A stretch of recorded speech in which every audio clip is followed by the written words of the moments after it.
Hi everyone, my name is Erin O'Connor. I'm a licensed clinical social worker, and this is Finding Strength Through Self-Care, Coping During COVID-19. With medical providers on the front lines and grocery store employees ensuring we have access to our food, I've been thinking a lot about how each of us can use our strengths and skill sets to better our communities and benefit our communities in some small way during this time of COVID-19, a time of uncertainty, a time of isolation, and for many, a time of trauma. As a mental health professional, I'm hoping to share some brief videos where I can provide ideas, strategies, skills, and resources rooted in the concept of self-care. With wellness being a trendy buzzword these days, we've seen a lot of articles and videos about self-care, and sometimes it leaves us with a very one-dimensional view of what it is to care for ourselves, with a specific focus on physical health and wellness. But self-care is so much more than that. It's holistic. I envision it as a tree with many branches and many more leaves. Branches for well-being in every sense of the word: physical, psychological, emotional, spiritual, social, even academic, vocational, and professional. With these videos, I'm hoping to tap into these various branches. One thing I always tell my clients, though, is that coping is not one size fits all. For this video series, that means take what you find is helpful and leave or adjust what's not.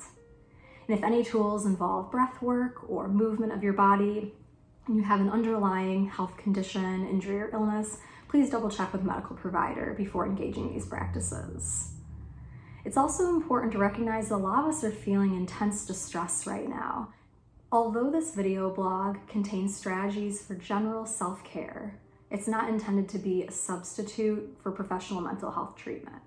So if you're experiencing severe distress or you're managing a mental health condition that's worsened greatly during COVID-19, I definitely encourage you to reach out to a professional and to seek treatment that's tailored to you individually through assessment and ongoing psychotherapy services.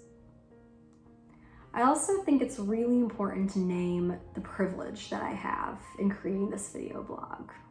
I have the privilege of time and also stability and access to technology. And I recognize that many members of our communities may not have that privilege and may not be able to access a resource like this. It's my hope that anyone who views this video series finds at least a moment of it personally meaningful or beneficial in some way. And that for those of us who do have privilege, we can contribute our time, money, and energy to causes that help to empower those from marginalized communities. So with all of that said, today I'm hoping to share a really brief coping tool with you guys that's going to be helpful for relaxation and reducing the physical and emotional experiences associated with anxiety. And that is diaphragmatic breathing, also commonly called deep breathing, or for kiddos, belly breathing. We live in a culture and a society in the United States that values being busy, being productive, and leading a fast-paced life. And that often causes us to be in autopilot, where we're moving from point A to point B physically without really being connected mentally to our breath. The good news is our brain does that for us, and that's why we're all alive and talking right now. The bad news is we continue to be disconnected, and when anxiety pops in, our breath becomes even quicker and even shallower and less connected. Now, obviously, some of us might have yoga practice, a meditation practice, or we might be athletes who incorporate breath work into our conditioning. But for those of us who don't fall into those categories, it's kind of a foreign idea to really be conscious and intentional about our breathing. Most of us probably breathe from our chests, which again causes us to have a really shallow and quick breath. But when we breathe from our diaphragm, it contributes to a feeling of calmness emotionally and physically. If you're someone who experiences anxiety or panic attacks, you know exactly what I'm talking about when I discuss the way anxiety physically wreaks havoc on our body. It can contribute to headaches, GI problems, lightheadedness, racing heart, muscle tension, and short, quick, shallow breaths. Our hope with diaphragmatic breathing is that we can breathe from our diaphragm instead of our chest, and we can slow down and deepen that breath and be more conscious with it, therefore feeling calmer too. There are tons of variations out there of deep breathing, and today I want to share one in particular with you guys called straw breath or straw breathing. This is particularly helpful for having a really slow and controlled exhale. One thing we've learned about deep breathing is while it's very helpful for most people, the most helpful part of the breath is actually the exhale and not the inhale. So if you imagine breathing from your diaphragm and filling up a balloon with air, we want to slowly contract and let that air out. We don't want to let the balloon go flying and zooming around the room, which sometimes we can do when we take a deep breath. We might take in that nice inhale and then go, and then we find out that we don't actually feel that much better. So the key is having a nice and slow controlled exhale too. So just a quick test for all of us who are on the video right now. I want you to put a hand on your heart and a hand on your stomach and just take a normal inhale and exhale without thinking too much about it. And I want you to notice which hand feels like it's moving a little bit more. You'll probably notice a little bit movement in both areas. But if you're like most people, you'll probably recognize that there's more movement up here than there is on our stomach.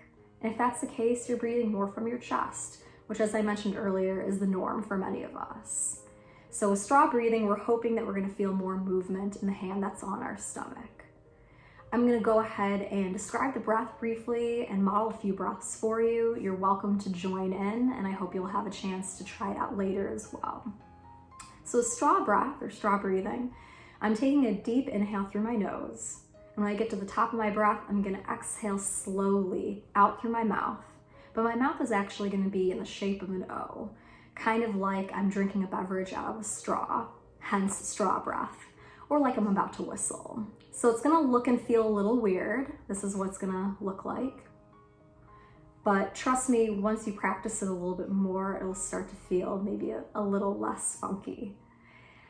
One thing that people ask about a lot is, do I have to inhale for a certain number of breaths? Or a certain number of seconds rather, and do I have to exhale for a certain number of seconds? And for straw breath, the answer is no. We are hoping to keep that exhale nice and slow and elongated. And you might notice that your exhale is about twice as long as your inhale, and that's great. But there's no magic number of seconds. If you're someone who finds it helpful to count your seconds as you inhale and exhale because it helps you focus, stay grounded, or find a rhythm, go for it. But for some of us, it's actually distracting and even a bit stressful to have to focus on hitting a certain number of seconds. And when we're not able to do that, we feel bad and we feel frustrated. So if you fall into that camp, don't worry too much about counting. We're going to inhale through the nose and then exhale through the mouth with the shape that I showed you earlier. I'm going to choose to put my hand back on my heart and my stomach while I do this, just so I can kind of feel that movement from the diaphragm rather than from the chest. I'm also going to choose to close my eyes just to help me block out some distractions, but some of us might not feel safe or comfortable in our bodies when our eyes are closed. If that's the case for you, you can definitely leave your eyes open and keep a gentle gaze either down at the ground, at your lap, or out in front of you. So I'm going to go ahead and model 3 breaths for you. Again, feel free to join in, and then we'll chat a little bit more.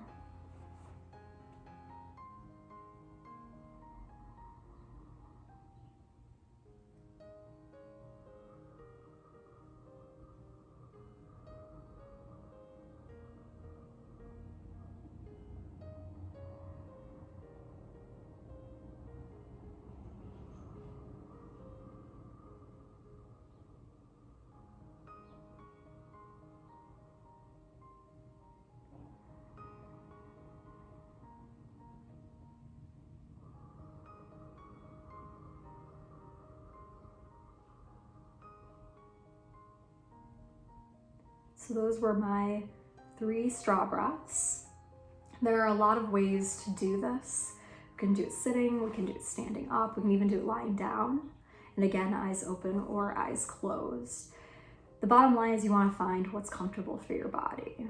And it might be helpful to try different positions and even different times of day, maybe the morning, maybe the evening before bed, maybe during the middle of the day when you take a break, and find what works best for you.